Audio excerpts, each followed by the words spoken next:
Dulu waktu saudara-saudara kita itu mengadakan manakib tentang Syed Hasan Al-Banjari, itu tidak pernah mengupas bahwa beliau itu seorang politisi. Tapi begitu habis sudah mengkampanyekan di dalam buku, di beberapa media, di koran, di seminar-seminar. Sekarang kalau manakib-manakib itu, beliau seorang ulama, pengurus buku sebagainya, dan juga seorang politisi ulung. Itu nggak bisa dipungkiri. Kenapa ya Habib bilang seorang politisi ulung? Fatwa-fatwanya, ide-ide gagasannya, barang ide ya, itu fatwa ya. Ketika fatwa itu diserahkan kepada Sultan, langsung dibuatkan konun. Jadi dibuatkan undang-undang peraturan. Betul. Berarti kan ini seorang politisi ulung. Kalau umpamanya ulama sekarang, haram hukumnya ini, bid'ah hukumnya ini, tapi tidak ke pemerintah, tidak ada mangkrak, tidak ada apa-apanya, menjadi fatwa ompong kan.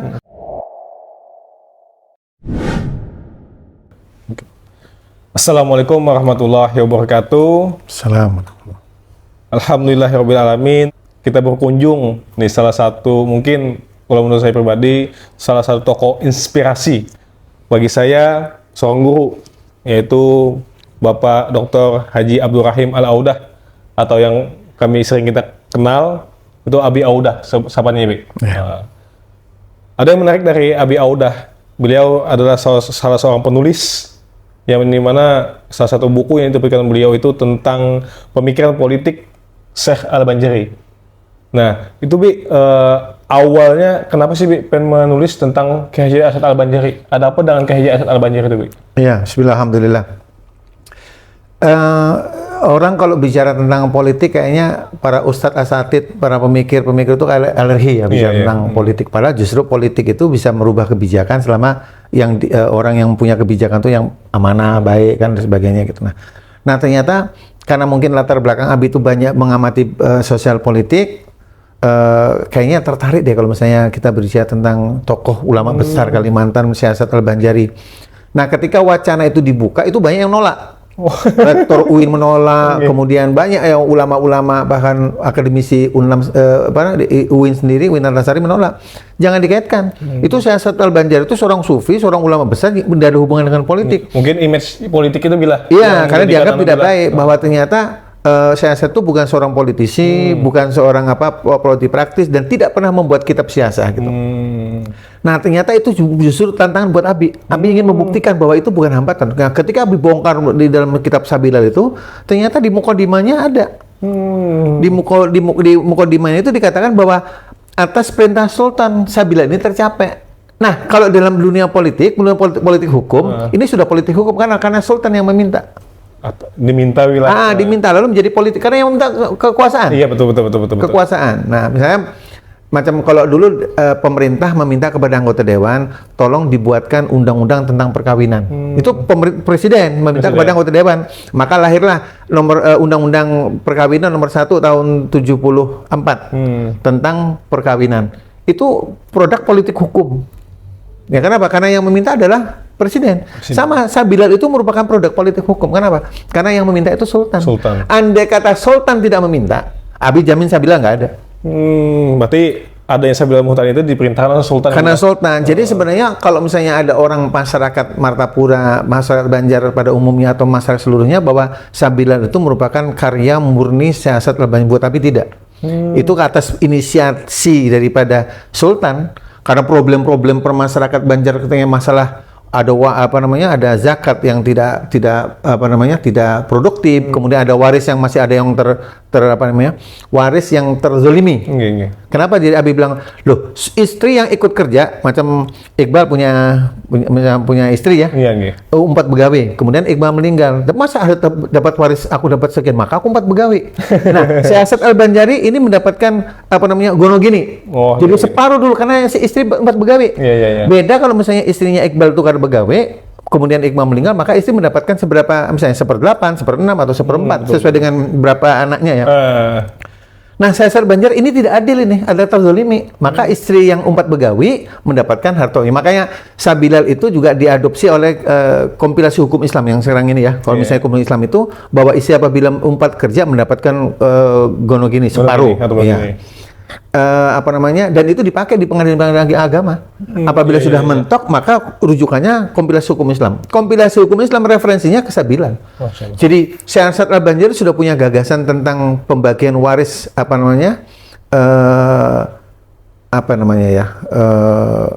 supaya si istri yang ikut kerja atau anak yang ikut kerja membantu sang suami, sang ayah atau sang suami, ketika sang suami atau ayah meninggal, maka mendapatkan separuh dulu, baru dapat waris lagi. Oke.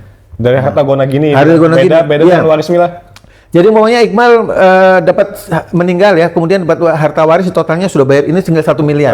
Nah, ketika istri 4 pegawai, maka dibayar separuh dulu 50% atau 500 juta itu gasan si istri. Karena Pak, aku 4 pegawai. Iya, betul. Nah, kemudian sisa yang 500 ini menjadi waris. Maka istri mendapatkan lagi dari harta ini lagi. Nah, itu saya bilang luar biasa sudah mengupas gitu ya. Kemudian masuk tabela gitu. Problem-problem bahar itu mayat dikubur bangkit. Yang jadi problem itu kan ini kayaknya kutukan deh bagi masyarakat Banjar. Di abad itu kan kayak orang masih primitif berpikirnya. Ini kutukan nih, maka harus pakai sesajen, pakai ini. Kenapa? Mayat kan kubur, hujan, naik mayat nanti. Nah, kata saya Asep, ini bukan masalah kutukan. Ini tanahnya tanah rawa, tanah gambur. Jadi kalau ada maka diwajibkan menggunakan tabela. Ya, pada orang-orang lain, ulama-ulama lain di beberapa kitab menguburkan mayat dengan peti itu hukumnya haram. Tapi saya wajib karena kondisinya rawa gitu. Oke. Nah, ternyata ketemu bahwa ini yang merupakan produk politik hukum. Nah, ternyata begitu sudah jadi buku, maka Rektor UIN, Prof. Mujib, sini siap memberikan kata pengantar. Masya Allah. Oke. Nih bukunya teman-teman. Nih bukunya Pemikiran Politik Syekh Asad Al-Banjari. Ya. Salah satu tokoh ulama di Kalimantan Selatan. Ada nggak Bi, hal yang menurut Pin itu yang wajib kita contoh dari Syekh Asad Al-Banjari? Ya. Nah, sebelum wajib, Abi mau nyambung lagi masalah banyak kontroversi ya. Dulu waktu saudara-saudara kita itu mengadakan manakib tentang Syekh Asad Al-Banjari, itu tidak pernah mengupas bahwa beliau itu seorang politisi. Tapi begitu Abi sudah mengkampanyekan di dalam buku, di beberapa media, di koran, di seminar-seminar. Sekarang kalau manakib-manakib itu, beliau seorang ulama, pengurus buku sebagainya, dan juga seorang politisi ulung. Itu nggak bisa dipungkiri. Kenapa ya Abi bilang seorang politisi ulung? Fatwa-fatwanya, ide-ide gagasannya, barang ide ya, itu fatwa ya. Ketika fatwa itu diserahkan kepada Sultan, langsung dibuatkan konun. Jadi dibuatkan undang-undang peraturan. Betul. Berarti kan ini seorang politisi ulung. Kalau umpamanya ulama sekarang, haram hukumnya ini, bid'ah hukumnya ini, tapi tidak ke pemerintah, tidak ada mangkrak, tidak ada apa-apanya, menjadi fatwa ompong kan. Tapi saya justru dekat sama Sultan, gimana hukumnya? Begini Sultan, dibuat peraturan, diberlakukan seluruhnya kepada masyarakat Banjar. Nah, ini seorang politisi ulung. Jadi seorang ulama tidak boleh lepas dari seorang politisi. Bagaimana supaya fatwa-fatwanya itu menjadikan kebijakan, maka dekat harus sama pemerintah. Pemerintah membuat peraturan sehingga berhasil fatwa-fatwanya. Nah, teladan yang kita pegang ya sebagai seorang ulama besar. Coba bayangkan, Syekh Asad Al-Banjari itu umur 67 tahun, itu diperintah oleh Sultan untuk membuat sebuah kitab selama 2 tahun membuat Fisabilillah itu.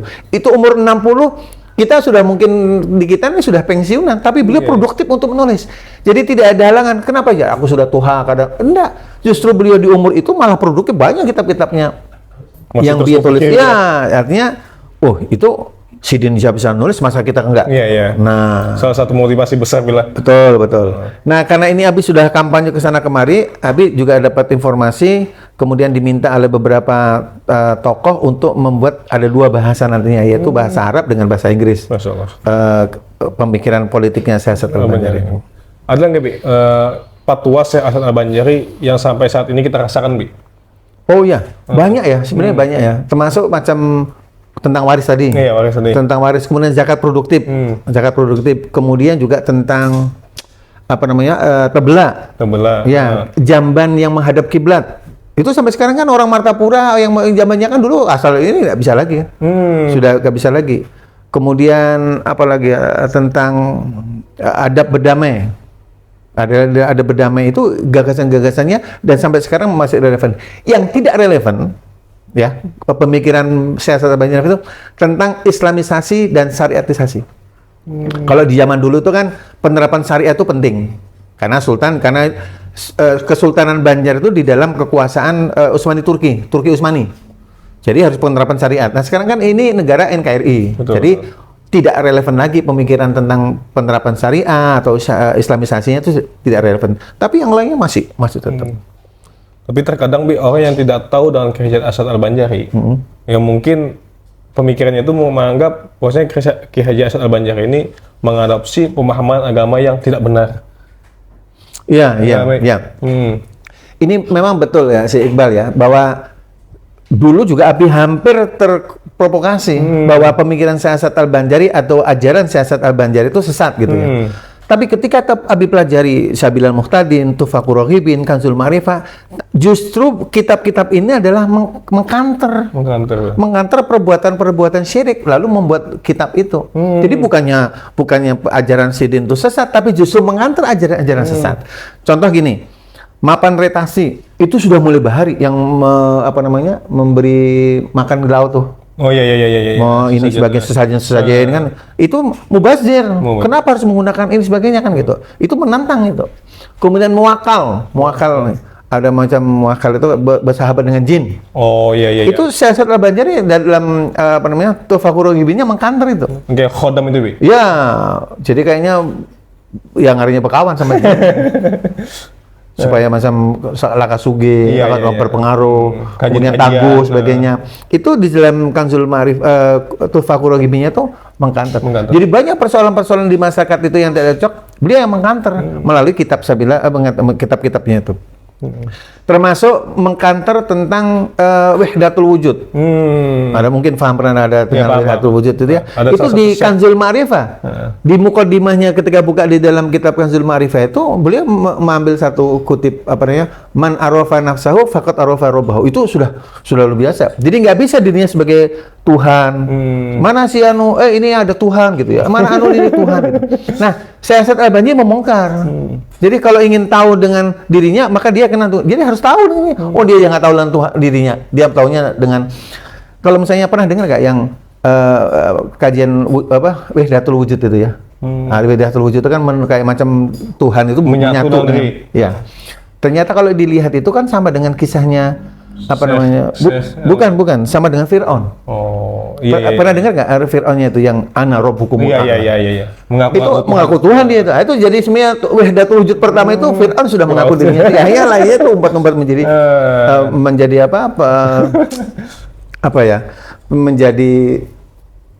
menganggap dirinya sebagai Tuhan. Dulu kan ada kan gitu. Nah, di Kanzul Ma'rifah itu justru mengkanter. Jadi sebenarnya pemahaman tentang orang pada Syahsat Al-Banjari sesat itu salah. Justru beliau lah yang mengkanter ajaran-ajaran pada waktu itu yang sesat. Mungkin salah satu tokoh pembaru Islam juga. Pembaru Islam pada masanya di abad ke-18 ya. Karena Syahsat Al-Banjari juga berhadapan dengan ulama-ulama yang bolangnya besar-besar kan, golong-golong itu besar-besar.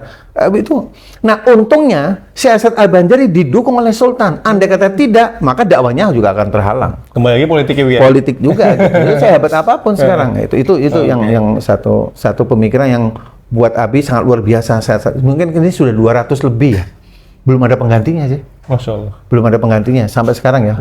Ulama pada masa itu umur 102 tahun, tapi justru semakin tua semakin gagasannya sangat luar biasa. Terus terasa ya. Iya.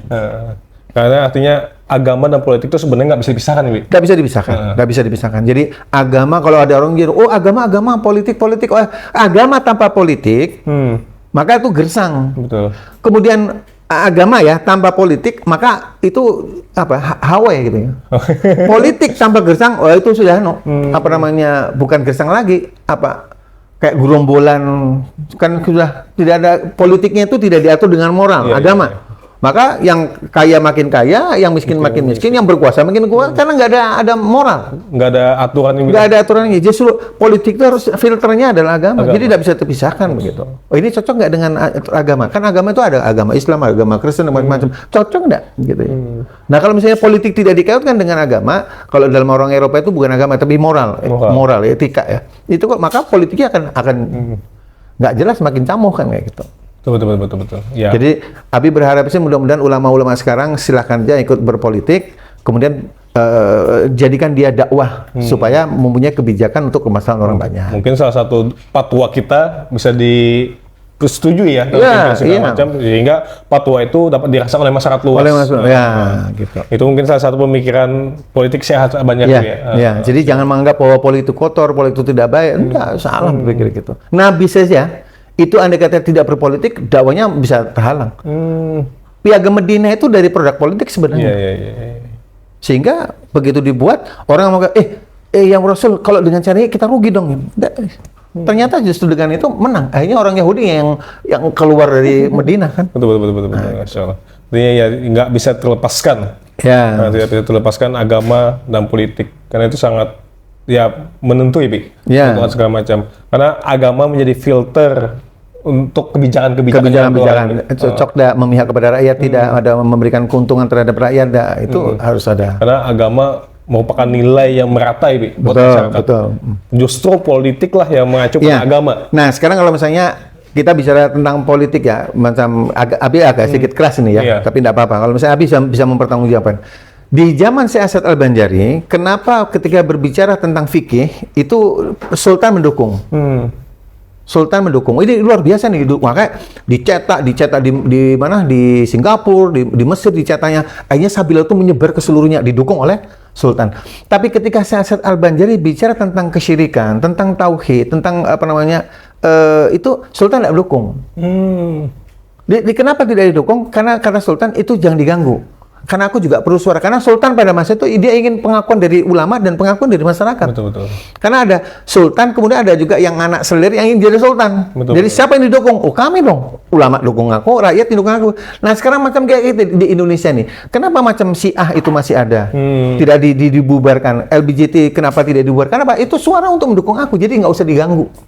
Oke. Ya. Nah, sekarang kalau misalnya tanya, loh kenapa FPI dibubarkan? Nah, karena FPI tidak mendukung pemerintah. Maka FPI dibubarkan. Andai kata FPI itu mendukung pemerintah, FPI masih bertahan. Masih aman. Iya. Jadi, kenapa jadi saya waktu itu tidak berhasil dalam tauhid? Karena Sultan masih memerlukan suaranya untuk memerlukan suara. Sekarang kalau politik itu kan sekarang di kekinian itu satu orang satu suara. Betul. Jadi siapa yang mendukung sekalipun itu tidak baik, macam Ahmadiyah atau Syiah atau yang LBJT itu. Karena mendukung atau partai-partai yang nggak jelas mendukung pemerintah, dia akan bertahan. Sekarang ada partai yang tidak mendukung pemerintah tidak didoloskan oleh KPU kan. Karena apa? Ini mengganggu. Karena tadi itu kalau yang tidak mendukung silahkan, tapi kalau ini jangan diganggu nih, jangan diganggu kayak gitu. Nah itu. Mungkin apa yang diinginkan pemerintah atau oknum ya, oknum yang menginginkan suara. Maka hal itu jangan disentuh. Boleh jadi ketika kita disentuh dia akan pergi. Oke. Atau ada pemikiran Syekh Asad Al-Banjari dalam buku Sebelah Muhtadin juga, Bi, terkait masalah arwahan, Bi. Nah, beliau mengatakan di sana makruh lagi haram. Nah, makruh lagi haram apabila seseorang itu melakukan acara-acara tersebut. Nah, akan tetapi masyarakat yang mengikuti beliau itu masih kenapa mengikuti melaksanakan itu, Bi? Itu gimana, Bi? Iya.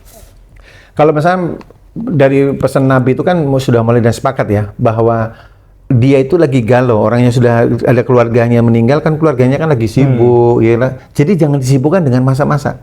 Itu boleh ketika orang lain yang membawa, gitu. Nah itu saya Banjari juga itu sudah menjelaskan. Jadi jangan sampai orang yang meninggal itu yang membuat sibuk dengan masa-masa gitu. Kalau perlu, Buan Pian nggak usah keluar asap deh, kami aja yang bawa. Betul. Nah persoalannya sekarang ini kan nggak ada masalah, bisa di-catering, bisa diupahkan sebagainya kan gitu ya.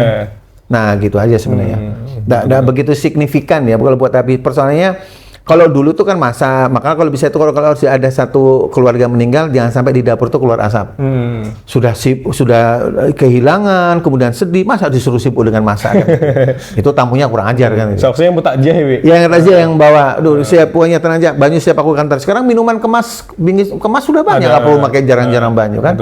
Nggak begituan ya. Nah, itu sih sebenarnya ada beberapa pemikiran-pemikiran yang lu kenapa ya? Karena situasinya tadi berbeda. Termasuk macam tauhid itu beliau gagal karena tidak didukung oleh Sultan. Kalau ada Sultan didukung, maka perbuatan muwakal apa sebagainya itu sudah nggak ada lagi kan gitu. Karena tauhid mungkin sensitif ya, Bi. Mungkin karena masyarakat dulu itu lebih kental kepada kayak animisme. Dinamisme pada waktu itu kan masih luar biasa. Termasuk yang terbelak mayat naik itu kan ribut kan, ini karena kutukan lalu menjadi menyebar. Bahwa apabila mayat itu sudah ini Tuhan, ternyata ini bukan kutukan. Jadi justru saya Asad Al-Banjari pemikirannya tuh luar biasa ya, modern, kemudian realistis dan mudah diterima. Dan hebatnya kalau misalnya ulang hukum Islam, ada kaidah usulnya itu al-usul qabla al-furu'. Jadi Syahsat Al-Banjari sebelum mengeluarkan fatwa, dia berbicara tentang hukum seluruhnya. Apa hukumnya? Oh, hukumnya ini. Tapi dia berubah karena ini. Nah, itu loh. Nah, termasuk di dalam tabla itu, makruh lagi bid'ah mengubur mayat dengan menggunakan peti. Itu sudah berdahulu beliau tuh. Hukumnya itu makruh lagi bid'ah, haram.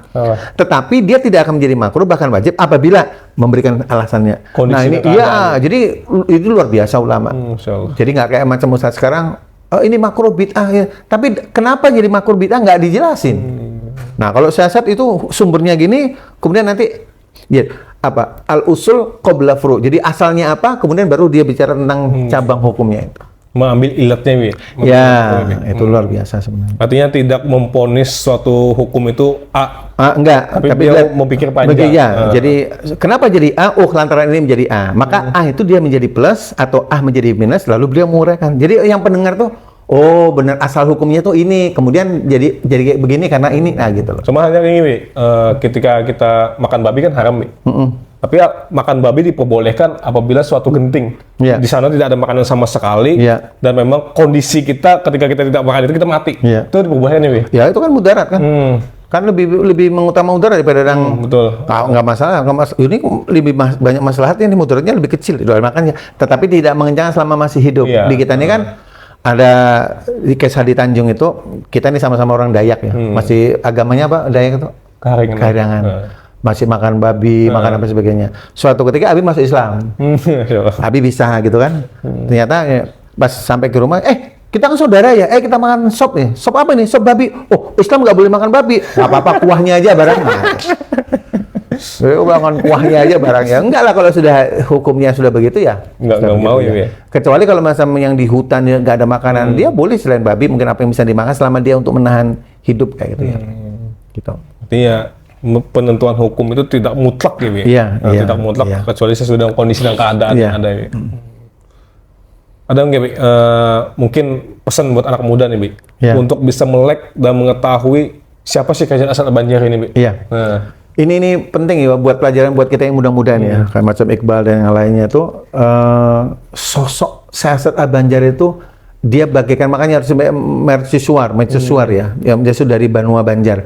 Artinya beliau itu kenapa jadi mercusuar? Ide gagasannya itu punya gagasan yang tidak pernah berhenti sampai di akhir hayatnya. Jadi umur 70, 80 itu beliau masih berkarya, masih berfatwa, masih berdakwah, hampir 40 tahun itu masih berdakwah. Jadi tidak ada halangan. Kenapa? Kamu kada berdakwah ini jar. Nah, tidak ada alasan, tetap. Jadi tidak proses. Intinya gini, Syahsat Al-Banjari berdakwah bukan karena sultan, dia berdakwah karena Tuhan. Dia keluar dari kekuasaan. Syahsat Al-Banjari tidak masuk di dalam kekuasaan sultan, dia di luar. Tapi gagasan-gagasan itu sultan bisa merespon dengan baik. Beliau punya gagasan, tapi tidak mau masuk jadi komisaris ini. Kalau sekarang kan jadi langsung jadi komisaris gitu ya. Beliau nggak mau. Maka beliau malah menjauhkan diri dari kesultanan, pindah ke dalam pagar, terhindar dari kekuasaan. Berjuang karena apapun bentuknya dia karena Allah Ta'ala. Jadi sehingga termasuk menulis Sabila itu juga karena Allah Ta'ala. Makanya sampai sekarang Sabila itu masih relevan dan masih dipelajari oleh masyarakat kita. Di Thailand, di Brunei dan sebagainya itu luar biasa. Brunei Darussalam itu membuat undang-undang dasarnya itu referensinya merujukan kepada kitab Sabila Al-Muhtadi. Jadi dalam tulisan Abi terakhir itu, dalam temuan Abi bahwa Sabila itu merupakan taknin, rancangan undang-undang. Apa? Kemudian diserahkan kepada sultan, lalu menjadi konun, diberlakukan. Contohnya gini, ini Sabila itu kitab fikih bukan undang-undang. Nah, orang yang mengatakan demikian, dia tidak paham. Sekalipun dia tuh misalnya, bisa bahasa Arab, bisa ini 4 tahun, 14 tahun di Mekah, dia tidak paham. Konun itu kan rancangan. Ini rancangan loh, dia bisa berganti. Maka dia sultan, dia rancangan akan undang-undang. Apa contohnya? Barang siapa yang tidak sholat Jumat, barang siapa yang tidak sholat maka kena derah. Nah, kena derahnya yang misalnya pukulan berapa kali kena, itu kan pidana. Hukum sudah jadi undang-undang. Gitu. Barang siapa yang korban dengan ini maka dia kena. Tidak. Jadi Sabila itu taknin, rancangan undang-undang diserahkan kepada sultan lalu jadi konun, jadi undang-undang. Gitu. betapa bangganya warga Kalimantan Selatan memiliki seorang ulama ya, Bi. Iya.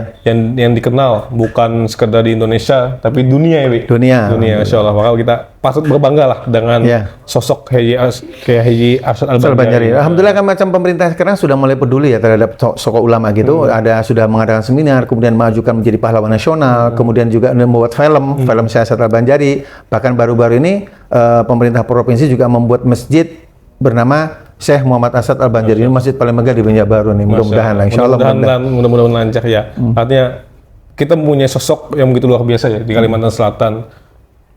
Tapi kenapa kita nggak mau mencoba mengetahui siapa sih beliau ini? Siapa sih beliau ini gitu kan? Nah, mungkin dari penjelasan Abi tadi boleh jadi itu salah satu penyemangat kita untuk menggali lebih dalam. Siapa sih sosok Syekh Arsyad Al-Banjari ini? Karena mungkin itulah sebuah kebanggaan warga Kalimantan Selatan ya, Masya Allah. Ada satu lagi yang disampaikan ya. Siap, jadi ketika Abi menyampaikan gagasan-gagasan ajaran Syekh Arsyad Al-Banjari, maka banyak yang meletus. Apakah Syekh Arsyad Al-Banjari itu orang Muhammadiyah? Kemudian apakah Syekh Arsyad Al-Banjari orang Nahdien? Ini beliau lahir itu Muhammadiyah, belum lahir, belum ada. Belum ada. Jadi jangan apakah Syekh Bilal itu atau Syekh Arsyad orang NU Muhammadiyah. NU Muhammadiyah belum lahir. Ini Syekh Arsyad sudah punya gagasan. Jadi jangan berpikir begitu. Karena gitu. NU dan Muhammadiyah adalah sebuah organisasi. Bukan agama. Bukan. Yang jelas justru agama. Organisasi dalam rangka untuk penyebaran agama Islam melalui organisasi. Yang jelas Syekh Arsyad Banjari itu adalah orang Islam. Islam. Dan pejuang Islam ya. Di masa yang mungkin ketika kesyirikan itu menjerelah. Syekh Arsyad Banjari hadir gitu kan. Nah, dari Sabilal ini, dari kitab Sabilal tadi itu, ini terakhirnya ya, pesankan. Dari Sabilal Mahtan ini mau diserahkan kepada Sultan. Apa kata Sultan? Ini kitab ini tidak ada artinya kalau tidak diimplementasikan. Apa itu? Ya harus dibentuk satu lembaga. Lembaga apa? Ya lembaga Qodi, lembaga Mufti, dan juga lembaga pendidikan. Pendidikan supaya Sabilal ini bisa diterapkan oleh masyarakat. Kemudian pengadilan apabila ada problem, lapornya ke pengadilan. Betul. Karena dulu itu setiap problem itu lapornya ke Sultan. Nah, lalu dibentuknya satu lembaga mufti. Ketika ada persoalan-persoalan perkawinan, seorang berkelahi, apa sebagainya, tidak perlu ke Sultan, langsung ke lembaga Qodi. Nah, ini sudah jadi gagasan-gagasan Syekh Arsyad Al-Banjari itu mendukung teorinya trias politikal, pembagian kekuasaan. Ini sangat luar biasa ini, pembagian kekuasaan.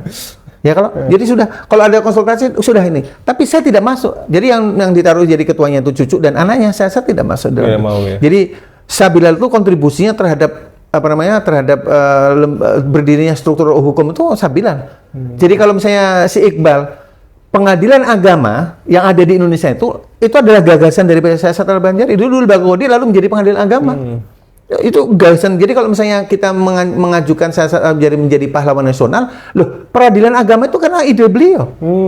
Ide beliau jadi wajar. Nah, jadi mendukung teorinya trias politikal, pembagian kekuasaan. Terus yang terakhir, Sabilal Muhtadin, gagasan-gagasan Syekh Arsyad Al-Banjari itu juga mendukung teorinya Juris Law.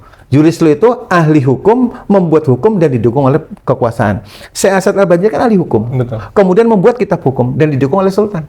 Jadi luar biasa Arsyad Al-Banjari, sangat luar biasa ini. Pemikirannya begitu luar biasa ya. Di usia yang boleh dikatakan sudah 70 tahun ke atas, tapi masih produktif. Pemikirannya tidak terhalang oleh umur ya, tidak terhalang oleh usia, tapi kita terhalang dengan corona ini sudah konten. Kenapa ya? Maklum corona sudah COVID, karena awal lagi sudah. Semangat juangnya memperjuangkan Islam ya, politik yang mungkin tidak terlepas dengan Islam. Dan beliau, Insya Allah. Mungkin Bi, closing statement Bi, buat kami semua nih Bi, terhadap Syekh Al-Banjari itu seperti apa Bi? Beliau sebenarnya seorang pembaharu agama, pembaharu hukum Islam pada masanya. Jadi waktu itu masih ada gejolak-gejolak, ada kegamangan, kegalauan. Beliau memberikan gagasan-gagasan pemikiran hukum Islam di daerah Sultan Banjar, dan hebatnya lagi gagasan-gagasan itu mempengaruhi perubahan di kerajaan Islam di Nusantara. Itu berpengaruh luar biasa. Nah, kemudian yang kedua, beliau bukannya memberi ajaran sesat, tapi justru beliau itu mengkanter ajaran-ajaran sesat. Dari yang ketiga, mudah-mudahan ada generasi-generasi berikutnya untuk punya gagasan-gagasan seperti Syekh Arsyad Al-Banjari. Mungkin Abi ini tidak seperti Syekh Arsyad Al-Banjari, tapi Abi memprovokasi.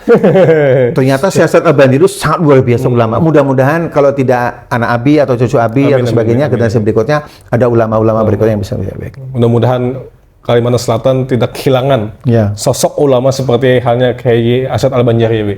Insyaallah mudah-mudahan.